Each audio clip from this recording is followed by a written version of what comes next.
se pose des questions, notamment par rapport à la dimension de la gouvernance de la RDC. Il est vrai que la plupart des gens, l'opinion ambiante, en général, souscrivent à la thèse selon laquelle la présence des ressources naturelles attire et attise la conflictuosité. Voilà, donc les mécanismes de captation de ces ressources par des acteurs, en tout cas criminels parfois. Mais de l'autre côté, les gens ont le droit de se poser la question sur laquelle la gouvernance de la RDC dans tout ça. Sinon, si nous sommes d'accord qu'effectivement, les ressources naturelles à l'est de la RDC peuvent attirer et attiser les convoitises par certains acteurs parfois véreux, ou bien on a des ambitions géopolitiques ou économiques, quelle est la posture qui est plus que victimaire de la part de l'État de la RDC vis-à-vis de la situation? Ou bien, en d'autres mots, est-ce que l'État congolais aussi s'y prend bien? Il y a des vautours qui rôdent, qui veulent sauter sur les ressources. Il y a des groupes armés qui ont plusieurs stratégies pour garder la main basse sur les ressources. Quel est l'état de la gouvernance de la RDC ou son rôle, positif ou négatif, par rapport à cet enjeu? Ou bien son état de santé pour pouvoir en tout cas faire face à ces vautours entre guillemets. Écoutez, la situation de la RDC, moi, je l'inscris dans une situation globale des pays africains et surtout des pays de l'Afrique centrale de manière générale. C'est-à-dire qu'il y a depuis les années 60, il y a eu la situation des partis uniques que tous ces pays ont connus et où la respiration, moi, je n'ai pas la vision. Quand on parle des partis uniques en Afrique, je n'ai ni vraiment la vision des Occidentaux qui consiste à dire qu'il faut absolument organiser de l'alternance politique parce que c'est dans l'alternance politique que tout se joue. Je ne suis pas non plus partisan de la vision africaine qui consiste, de certains Africains qui consiste à dire que, eh bien, quand vous avez un patriarche qui est resté très longtemps au pouvoir, c'est mieux de rester avec lui. Non, j'ai une vision entre un peu les deux. Je pense qu'un pays a besoin de respirer, quel qu'il soit. Il y a besoin que les gens ne sont pas éternels sur Terre. Déjà, par principe, personne n'est éternel sur Terre. Donc, il est important qu'il y ait des changements dans des pays, à tous les niveaux, que ce soit au niveau des armées, au niveau politique, au niveau des institutions judiciaires. Il faut que ça respire, il faut que ça change, et il faut que ça tourne un tout petit peu. Donc, ces pays ont étouffé beaucoup avec les partis unis. Le problème, c'est que dès la fin de la guerre froide, quand il y a eu des ouvertures démocratiques ou dites démocratiques, eh bien, ceux qui sont venus ou ceux qui venaient après ou ceux qui avaient envie de remplacer les précédents, ils ne se sont pas illustrés non plus par une grande ouverture d'esprit pour rompre effectivement avec le passé. Mais donc, ils ont leurs responsabilités, que ce soit ceux qui étaient là du temps des partis unis, que ceux qui sont venus après, parce que les mêmes structures et les mêmes dispositifs qui ont fait la faiblesse de ces pays-là sont toujours d'ailleurs d'actualité. Pour parler du cas du Rwanda, tout le monde se souvient que le Rwanda qui donne les leçons maintenant à tout le monde en disant, et je vois encore les Occidentaux qui célèbrent le Rwanda de midi à 14 heures en vous disant que c'est le pays en Afrique. Mais tout le monde a oublié qu'en 94, qu'est-ce que le FPR disait? Le FPR a dit à tout le monde, y compris d'abord aux Rwandais, il fallait changer, il fallait rompre avec le système des partis uniques, il fallait rompre avec la privation des libertés, il fallait rompre également avec la gouvernance mono-ethnique, mais je constate en 28 ans de pouvoir que tous ceux qui ont accompagné l'OFPR, qui n'étaient pas n'étaient nécessairement du même groupe de population, parce que maintenant, aujourd'hui, au Rwanda, la nouvelle sociologie du Rwanda nous fait comprendre qu'il n'y a même plus d'ethnie au Rwanda. Bon, tant mieux s'il n'y a plus d'ethnie, mais on continue de constater que certains sont désignés comme Tutsi et d'autres Hutus. Bon, s'il n'y a plus d'ethnie, je ne sais pas ce que ça signifie, cette distinction. La deuxième chose, c'est que le régime est arrivé en 94 en disant qu'il fallait faire la démocratie, il fallait l'alternance, mais ça fait 28 ans. Ça fait 28 ans. Le régime d'Abiyarimana qui était là n'a pas fait 28 ans au pouvoir. Donc, ceux qui sont venus après font pire. Donc, je vois déjà aussi qu'il n'y a pas d'opposition politique au Rwanda. Tous ceux qui se présentent aux élections ou qui veulent se présenter aux élections présidentielles et qui ont des chances soit de faire des bons scores sont emprisonnés. Donc, on est dans une configuration qui n'a pas changé et même, je dirais même, pour certains pays, comme c'est le cas du Rwanda, qui sont empirés. Je parle au niveau des libertés politiques et des libertés tout court. Donc, pour parler précisément du cas de la RDC, je pense que la RDC n'échappe pas à cette situation. Tout le monde a oublié que lorsque le président Laurent Désiré Kabila est arrivé accompagné des mercenaires rwandais et ougandais qui l'ont aidé à prendre le pouvoir, eh bien, très rapidement, quand il a compris que ces gens-là n'étaient pas venus pour instaurer la démocratie ou pour encourager le fonctionnement démocratique en RDC, il les a renvoyés chez eux et ils ont déclenché en retour une guerre d'invasion contre le Congo en 1998. Et depuis cette période-là, le président du Congo s'est battu pour essayer de remettre son pays sur pied jusqu'à ce qu'il soit assassiné en 2001. Et depuis 2001, c'est lui qui est arrivé après, bon, dont on nous a dit qu'il était son fils, mais qui est venu dans les bagages militaires de l'armée patriotique rwandaise, s'est installé au pouvoir, a empêché effectivement qu'il y ait des élections. En tout cas, il les a gagnées. Disons, en 2006, il a gagné des élections. Tout le monde savait, l'Union européenne savait que les élections avaient été fraudées et que ce n'était pas possible qu'il gagne les élections. Mais bon, bref, on a tout fait. On a validé des élections en 2006. On a validé encore en 2011 en donnant l'impression que c'était une élection démocratique, alors que tout le monde savait pertinemment que tout ça était bidon. Bon, lors des dernières élections, on a vu encore que les élections se sont déroulées dans des conditions de tension incroyables. Monsieur Félix Tshisekedi est devenu président de la République. Et depuis qu'il est devenu président de la République, il a pensé effectivement que son pays pouvait vivre en bonne harmonie avec ses voisins, notamment le Rwanda et l'Ouganda. Et il s'est rendu compte finalement que ce n'était pas possible. Et donc, sa dernière intervention à laquelle vous faisiez allusion tout à l'heure aux Nations Unies montre effectivement que lui-même n'a peut-être pas tiré les leçons de ce qu'a été et le régime du président Laurent Désiré Kabila et la situation qu'a connue le régime de Joseph Kabila. Donc, on se retrouve donc avec à peu près la même situation, c'est-à-dire que vous avez toujours le Rwanda qui n'a pas abandonné ses prétentions sur le Congo.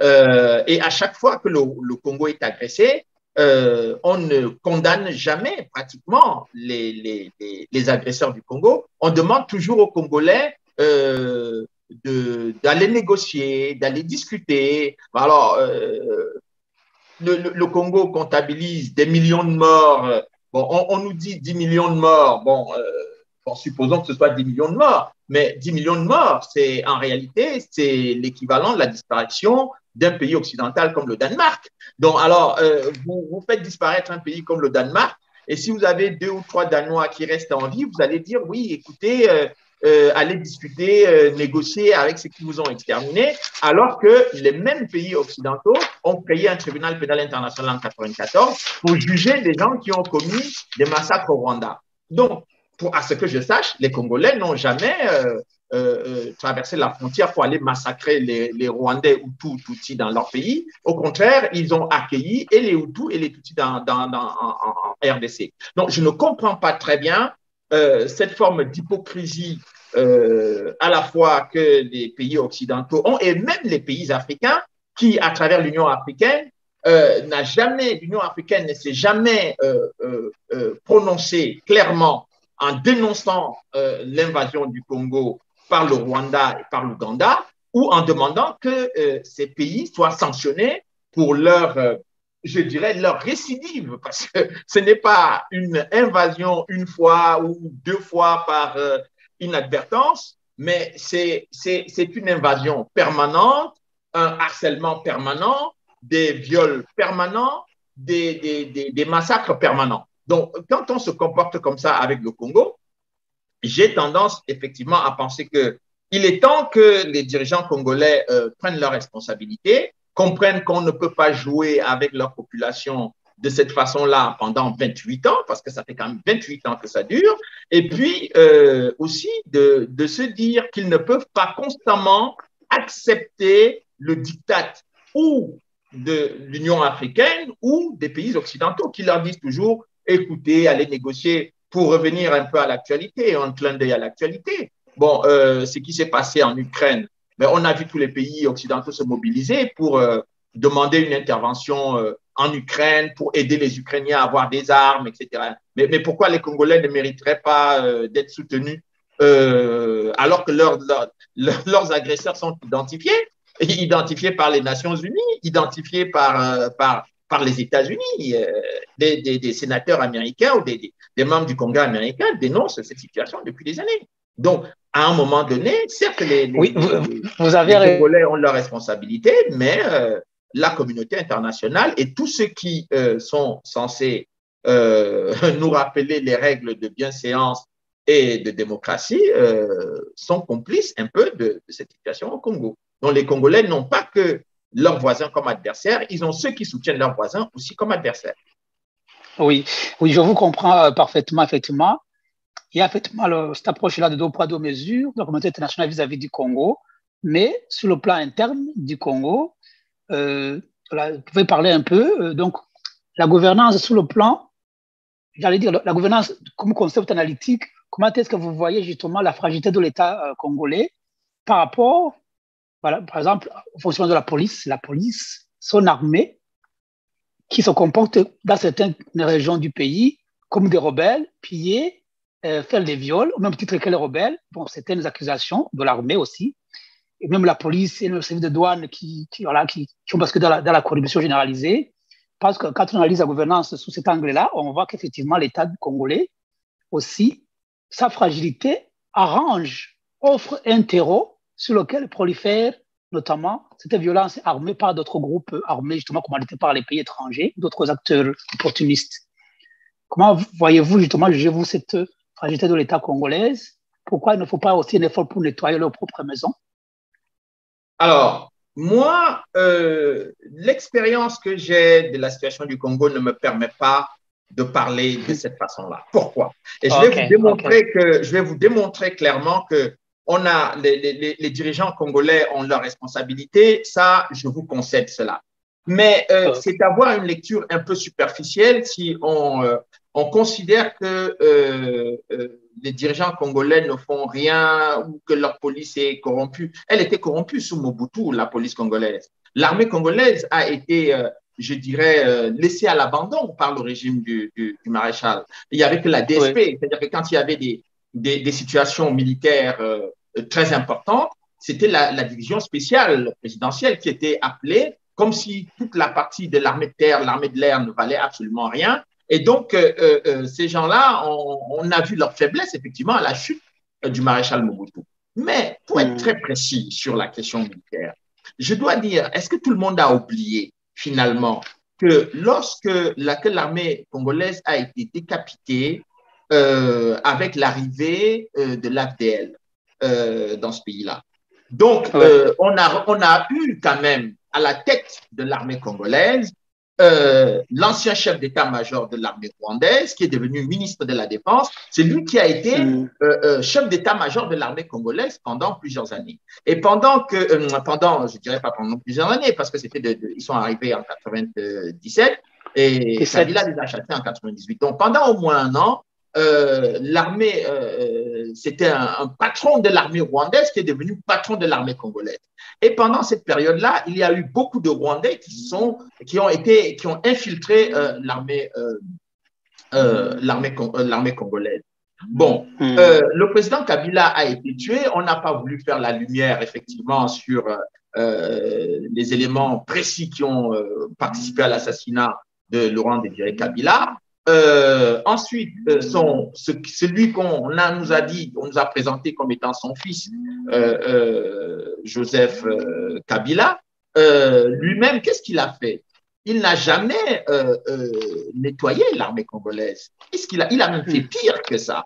C'est-à-dire qu'en 2004-2005, quand il y a eu encore des groupes armés, donc un des chefs des groupes armés qui se disait congolais, Laurent Nkunda, a commencé à faire des revendications. Toujours, il y avait toujours les revendications territoriales, à connotation ethnique ou des choses comme ça, eh bien, lequel Laurent Nkunda est maintenant réfugié au Rwanda depuis longtemps et personne ne semble poser des questions.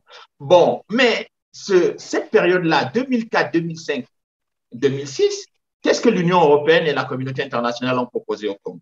Ils ont demandé qu'il fallait démobiliser, désarmer et intégrer. Et qu'est-ce qu'on a vu? On a vu une masse de gens, de gens qui étaient des groupes rebelles, qui ont été mixés dans la police, dans l'armée, dont des gens qui venaient du Rwanda ou du Burundi ou je ne sais où, qui ont été mis dans l'armée congolaise. Donc l'armée congolaise, sous Laurent Désiré Kabila, sous Joseph Kabila, n'est truffée que de gens qui viennent de l'extérieur, qui ont été pour certains identifiés comme étant des criminels de guerre. Et donc, ceux qui commettent des crimes ou qui commettent de la violence sont aussi essentiellement ces étrangers qui sont au sein de l'armée congolaise. Donc, mais tout le monde veut imputer à l'armée congolaise des responsabilités. Je ne dis pas qu'elle n'a pas de responsabilités ou que les Congolais qui sont dans l'armée congolaise font très bien leur travail. Non, ce n'est pas ce que je veux dire. Je veux dire que quand on parle de l'armée congolaise, il faut qu'on parle des gens qu'on a intégrés dans cette armée en sachant clairement que ces gens étaient soit des criminels de guerre, soit des gens qui n'avaient rien à faire dans une armée républicaine, dans une armée nationale. Donc, c'est ce mixage qui a été financé par l'Union européenne en 2006, par les Nations Unies. Tout le monde a mis de l'argent dans cette histoire-là. Et personne ne s'est posé la question de savoir, depuis qu'on a fait le mixage de ce qu'on a appelé le DDR au sein de l'armée congolaise, de la police, comment se fait-il qu'on n'a pas de changement?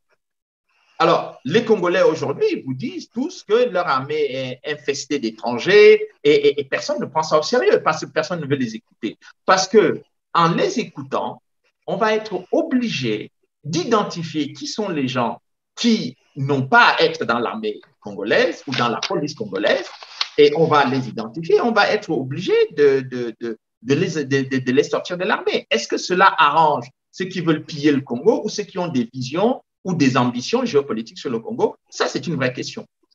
Oui, vous avez raison. Effectivement, le cardinal Fridolin aussi, il a évoqué cette question, notamment du côté de l'Ituri, où il y a des groupes transplantés, donc des éleveurs rwandais, des réfugiés rwandais qui vivaient en Tanzanie, qui ont été pris et installés dans les zones du Nord Kivu. Et puis, il a dit effectivement que dans notre introduction, nous l'avons entendu, qu'effectivement, l'armée congolaise aurait été infiltrée, que justement, ça sent la balkanisation. Justement parce qu'on y est, effectivement, dernière question, par rapport à notre émission, c'est justement ce projet, parfois, qui est dans l'air, mais pour lequel on n'a pas de preuves matérielles irréfutables, de preuves juridiques. Ce projet, même votre ami, qui est Dieu son âme, Pierre Péan, a écrit ça dans son livre, Carnage. Ce projet du Rwanda, donc, que le Rwanda, les autorités rwandaises ont, hier et aujourd'hui, le projet d'annexer le Kivu. Avant de clôturer notre émission, je voudrais qu'on y revienne effectivement. Vous avez parlé notamment de l'ambition géopolitique, de l'ambition économique. Il paraît, ce sont toujours des suivis, qu'effectivement, le Rwanda voudrait se créer un espace vital. Ici, je n'évoque pas le paramètre démographique du Rwanda, avoir notre zone de déversement de la population rwandaise. Pour moi, c'est une hypothèse tout à fait moins pertinente. Mais en termes d'espace vital, pour surtout des ambitions économiques et aussi pour garder ou s'asseoir une influence géopolitique. Est-ce que vous ne pensez pas que ce projet même s'il est dans l'air, mais il n'y a pas de preuve, effectivement, c'est ce qui se dit. Est-ce que vous ne pensez pas que ce projet, si les conditions restent égales à elles-mêmes aujourd'hui, si les mêmes acteurs étatiques qui sont derrière les groupes armés gardent le pouvoir politique dans leurs pays respectifs, est-ce que vous ne pensez pas que ce projet pourrait prendre de la forme s'il n'y a aucun changement dans l'équation par rapport au régime politique en place dans ces pays qui sont des parrains de ces groupes armés? Écoutez, moi, je vais vous dire que quand on me dit qu'il n'y a pas de preuve, qu'est-ce qu'on veut dire par là? Moi, de quelle preuve on veut? Bon, et tout le monde a oublié que l'ancien président du Rwanda, M. Pasteur Bizimungu, avait fait une déclaration publique venant d'un chef d'État sur les ambitions du Rwanda sur le territoire congolais. Et c'était d'ailleurs une déclaration qui était en contradiction, qui contrevenait très clairement à la disposition de l'OUA à l'époque, qui disait que l'intangibilité des frontières héritées de la colonisation était inviolable. Donc, en faisant cette déclaration, c'était une preuve claire de l'ambition politique du Rwanda sur le territoire congolais. Et ce qui m'a surpris à l'époque, c'est que les autorités congolaises n'ont rien dit. Et ce qui m'a surpris à l'époque également, c'est que l'OUA, qui est l'institution garante de cette loi-là, mais n'a rien dit non plus. Bon, alors, la communauté internationale, n'en parlons pas. Il n'y a personne qui a déclaré, qui a considéré que la déclaration de Pasteur Bizimungu était une agression sur le plan juridique contre le territoire congolais.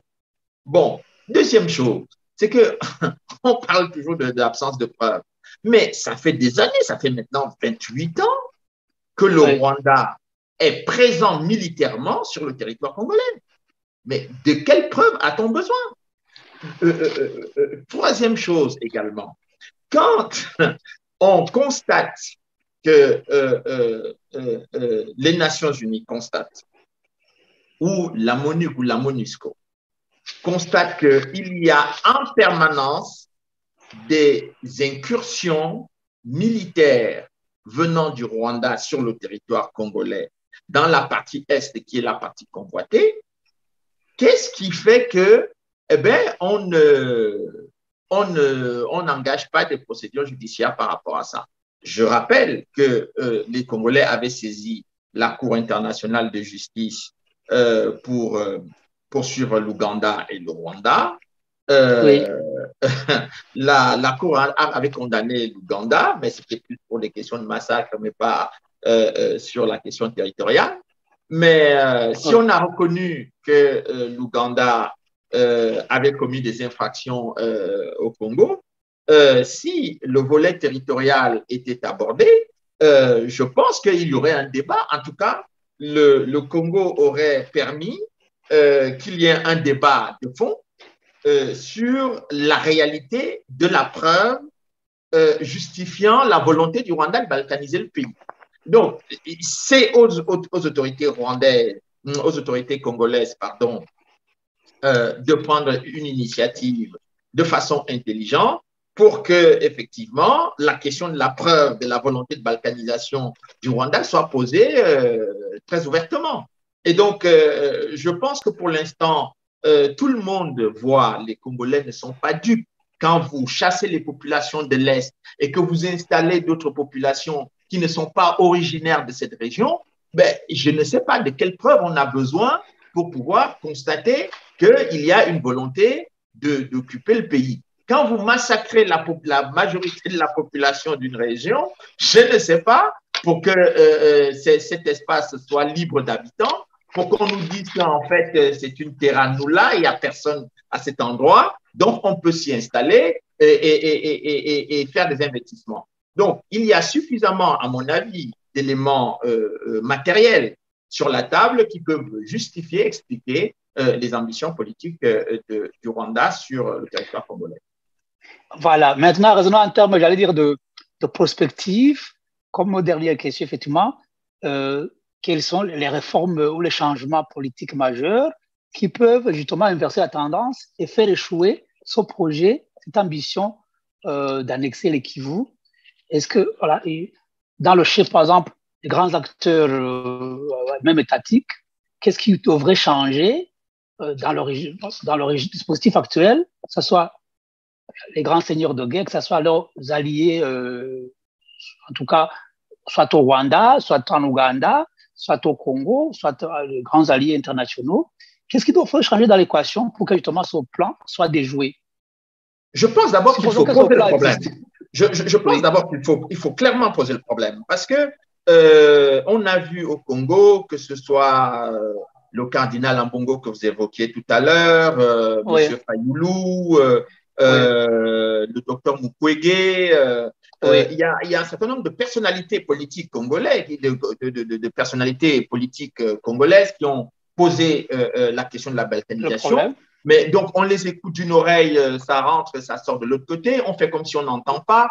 Donc, il leur appartient aujourd'hui, je crois qu'il y a beaucoup de juristes au Congo, je sais qu'il y a des juristes congolais qui posent aujourd'hui très clairement la question de la nationalité d'un certain nombre de citoyens qui se disent congolais, qui sont sur leur territoire. Il y a la question de l'accès à la nationalité congolaise, qui est aujourd'hui l'objet d'un débat au niveau des juristes congolais, qui sont assez courageux quand même sur cette question, même si le Parlement congolais lui avait déjà posé cette question en 1996. Donc, je pense que les dirigeants congolais ne doivent pas continuer à être frileux. Ils doivent pas, les dirigeants congolais ne doivent pas être frileux, les responsables politiques congolais ne doivent pas être frileux. Ils sont aujourd'hui le pays le plus agressé du continent africain. C'est lui qui est le plus harcelé et qui détient le record des victimes en termes de massacres, de viols, de paupérisation et de clochardisation. Donc, ils doivent mettre sur la table les éléments matériels qui justifient aujourd'hui la situation dans laquelle l'Est du Congo se trouve, de manière clairement à ce qu'on aborde la question de la balkanisation, que ce ne soit plus de laisser faire passer des gens pour des illuminés qui disent des choses qui n'existent pas. Poser d'abord cette question-là de façon officielle et ensuite permettre que les juristes congolais et les sociologues travaillent de façon sérieuse, parce qu'il y a déjà eu un travail qui a été fait avant, même si ceux qui ont envie de balkaniser le Congo ont détruit une partie des archives par la guerre de 97 et bien entendu les incursions de 98, ont détruit beaucoup d'archives au Congo, mais il faut aujourd'hui que les associations des droits de l'homme au Congo, les juristes et les personnalités politiques travaillent de manière à saisir les instances qui méritent d'être saisies pour cela, pour que les choses bougent. Si on attend d'abord de créer des institutions pour faire ça, eh bien, les Congolais risquent de perdre leur pays parce que ceux qui ont ces ambitions-là mettent le Congo devant une situation de perte, c'est-à-dire une occupation effective. Et dans le cas d'une occupation effective, vous devez négocier. Donc, il faut éviter de se retrouver complètement dans cette situation-là pour effectivement poser la question de la balkanisation de façon officielle. Et je pense que les gens seront obligés de débattre de ça.